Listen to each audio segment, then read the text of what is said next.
And welcome to episode number 95 of the Business of Being a Virtual Assistant. I'm your host, Tiffany Parson, and we are going to go ahead and get started with this episode. You will not believe the twists and turns and all the craziness behind the scenes that has happened between sound, microphone, whatnot. Anyway, I am here and we are going to get started. Today's episode is about matching the results that you want in your virtual assistant business with the services that you provide. And everything starts with why you started your VA business in the first place. If you happen to start your virtual assistant business because it was an up and coming industry, we're going to talk about that.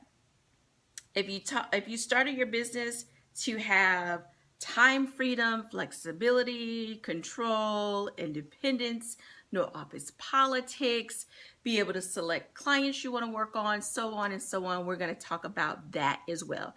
I've got my notes here in front of me. My laptop is right here. I should show you for those on the video. Notes, laptop, water, everything right here in front of me. And if this is your first time listening to the podcast, we are also on YouTube, and you can check me out there, tiffanyparson.com/on YouTube.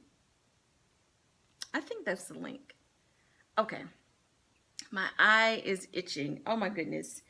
Here's the crazy thing about doing the podcast on video and audio, all the little things that I would take out, I'm just going to have to leave in, scratch my eye, whatever happens, and I'll describe it for those of you that are listening.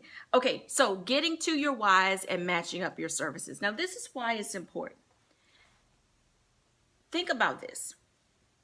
If you started your business to have time freedom, but now you're feeling trapped because you feel like you have no time at all, that is a problem. That is part of matching the results that you want out of your VA business with your services. That they don't match right now if that's the case.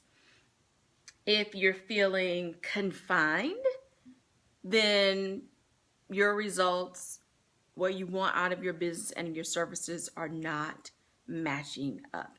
Now, I did a little digging on Google, doing some research. I looked on Google, I looked on Medium, I looked on Facebook, looking up virtual assistants to see what is being said, what is being talked about. A lot of what's being talked about in our industry is one-sided, and it's from the client's perspective. So I'm just going to put this plug out there. I need your help. We need more VA business owners speaking out, speaking up, writing, talking, recording about their business to let people know what it's like to work with us, that it's not all about, an imaginary virtual reality virtual assistant, that we are real people and that we are not all overseas, that there are a lot of us here in the United States and Canada and other places, that we are business owners and not, just the help, not just to do tasks that people don't want to do. We're way more than that, but a large part of that is us having a voice in our own industry and speaking out and speaking up and letting people know what it's like to work with us. And it's way more than administrative services. I always like to say there are three categories for virtual assistants as far as our specialties go. So administrative, creative, and technical. Those are three main categories. Any service you provide will fit in those areas. And some actually can fit in all of the areas, like social media could go under all three areas, but different tasks. So I'm going to go down this great list that I found of services that virtual assistants can provide. So you may, if you're just getting started, you're just doing your own research, you may be just thinking one-sided and just thinking it's all administrative. I am not an administrative virtual assistant. I don't provide services like that to clients. I am a technical virtual assistant, and I've never been, an administrative assistant in a corporate setting. I came from an IT background, computers and all that good stuff. And we all come from different backgrounds. And that's another thing. If we are all speaking out on our websites, on social media, sharing who we are, what we're all about, then clients will see that there's a wide variety of type VAs. Something lately that you may have seen on Facebook is all about Facebook ads. Facebook, I've seen so many ads about Facebook ads and providing it as a service. I like to read in the comments to see what people are saying. And in one particular ad, there was a little discussion back and forth between someone that felt like it was an ad promoting virtual, it was an ad for promoting Facebook ad services for virtual assistants. In other words, teaching virtual assistants how to provide Facebook ads as a service, to add that on in addition to all the other stuff that you provide. Great.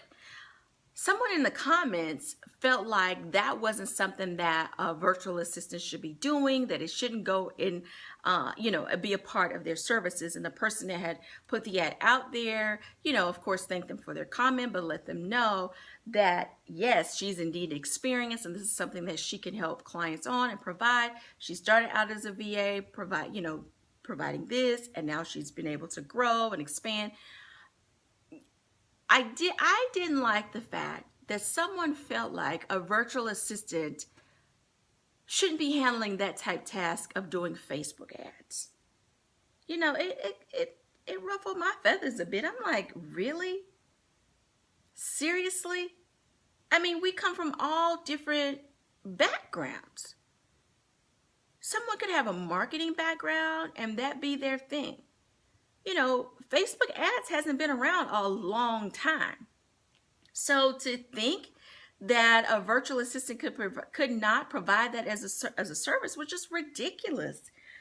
Anyway, that is not what the podcast is about.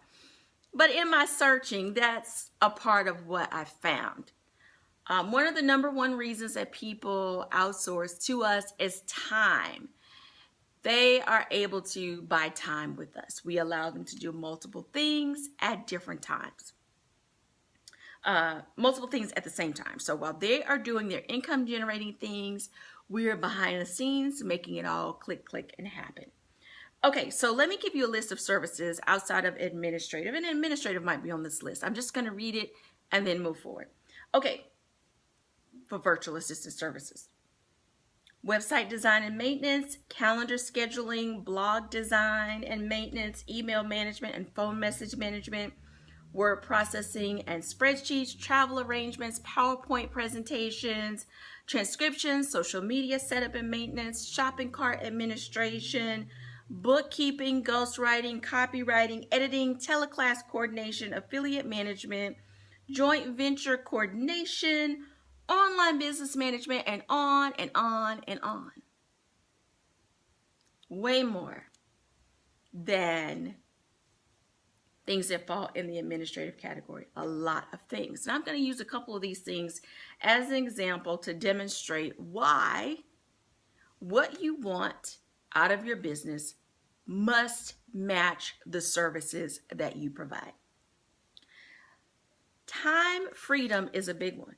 Our clients want time freedom. We want time freedom. Is that why you started your business? Because you thought, hey, I'll be free to work from where I want to work when I want and how I want. So maybe time freedom is a big one for you. Flexibility could go under that as well. The freedom to be able to spend more time with your family. Maybe in your corporate job, you did a whole lot of overtime work, so you're away from home a lot. You want to be freed up and be able to contribute to the household income while at the same time being able to be there for your family. Maybe that's why you started your virtual assistant business. If that's the case, the services have got to match. I'm going to tell you right now, if time freedom, flexibility to work when, wherever, and all that good stuff is why you started your virtual assistant business, you don't want to provide a service that is time dependent. For example, I'm using my list, email management and phone message management. Those are going to be time dependent. So your client their office may be open at whatever time they're open in whatever their time zone is. Most of the time, it's during the day. Now, you have to think about, what is my time zone? What is my client's time zone? When do they expect me to do the email management and phone message management? I'll use Eastern time zone. I'm in the Eastern time zone. I'll use that as an example. So let's say your client's business is open from 10 a.m. to 4 p.m. Eastern Standard Time, and that is when they would like for you to check their email and respond to the email. However, you are 3 hours behind them. So if that means 7 a.m. for you to 1 p.m. 7 a.m. to 1 p.m. is when you would need to be doing the email management and phone message management, and maybe not all that time. Maybe they just want you to do it in the morning, like first thing in the morning. So maybe it's just from their time from 10 to 1 p.m. Eastern time, which is from 7 to 11 your time if you're 3 hours behind them. So does 7 a.m. work with your time freedom picture? Does that work? If you wanted freedom to be able to spend time with your family, do you have children? Do you want to be able to take them to school? If that is the case, that 7 a.m. slot may not work for you. If that's not the case, then maybe that's perfect, because you'll be done by 1, and maybe instead of taking them to school, you want to be able to pick them up from school. And that works great. Or maybe you're like me and you don't have any children at all. So there really isn't a time constraint in that way, but you want the freedom to be able to sleep in, to start working when you want. If that's the case, then 7 a.m. probably is not a good time if you want to sleep in and work later in the day. This is an example of what you want out of your virtual assistant business not matching with services. On the other hand, there's a bunch of other stuff that would work fine if you have a constraint, like word processing, spreadsheets, travel arrangements, PowerPoint presentations, transcriptions, and again, just looking at our list, social media setup and maintenance, shopping cart administration, bookkeeping, and so on and so forth. Do you understand what I mean by some things that are time restrictive and some things are not? And again, if the end result of your virtual assistant business is to give you time freedom and to be able to spend more time with your family, or just to be able to kind of float around how you want, then you don't want time restrictive services. Let's say I got a list in front of me here and another list on the table. I'm just like going back and forth. Okay, so let's see, independence. You started your business because you want to have some independence. You want, and it kind of goes along with freedom, but you want to have independence to be able to choose who you want to work with and how you work, the services you provide, and how much you get paid. If that's the case, you want to be independent. I don't blame you. I want to be independent too. So I would not go and apply to work with a virtual assistant firm. I want to be independent. I don't just want to work from home. I want to be independent. Like, I want to pick who I want to work with. I want to be able to select them. I want to be able to select what type of projects I do. If you work with a VA firm, that might not be an option. You may just have to get what they provide. I would imagine, I've never worked with a VA firm, but I would imagine it's pretty much you creating a work at home job versus a work from home business. Rethink why you started your virtual assistant business. Why did you start it? Look at the services you provide. And maybe you started out providing everything because you just wanted to get your feet wet. You wanted to get off the ground. And that's what I recommend. Jump in. Figure out what you like. You don't know what you like until you've tried something. So you have to jump in. If you're watching this or listening to this and you're doing your research to figure out how to get started as a virtual assistant, what do you need to do? How does it all work? Jump in. Go to upwork.com and jump in. In fact, I've got a 21-day guide to help you get all set up on Upwork and start getting some responses back to your proposals and knowing what to do, all that good stuff. You can find that on my website, tiffanyparson.com, and just click on courses. You'll see it there. But you got to jump in. The only way you'll find out what works for you and what you like is to jump in. And maybe right now your why is simply you want to have some secondary income coming into the house. If that's the case, don't pick any time restrictive projects. Pick projects that are just based on certain deadlines, and then you can work around your full-time work schedule. So it doesn't matter whether you're working a part-time job, a full-time job, or no job at all right now. You can just jump in and get your feet wet and learn what it's all about. And the only way to learn is just to get in there, become a practitioner, get in there, and start putting your information out there so people know you're available and provide the service. And where do you do that? People are concerned, oh, I may learn skills, but then I don't know how to market myself. Where do I find clients? Upwork.com. You will not only learn how to market yourself, but you'll learn how it's received. You'll learn how clients communicate. You'll learn what they're looking for. I mean, it's just so much stuff. The list goes on and on. Have you started your business for personal fulfillment because you love helping people and you like the fact that, hey, they don't know technology, I know technology, let me help you out. And I get paid to do it too? Even better. So with that, the sky's the limit because it is more of a personal thing. The fact that you want to help, there's personal fulfillment there. There are no restraints on you as far as that. Or maybe it's a combination of several different things. What I do hope is that you didn't just jump into being a virtual assistant and having a business because it was the new up and coming thing.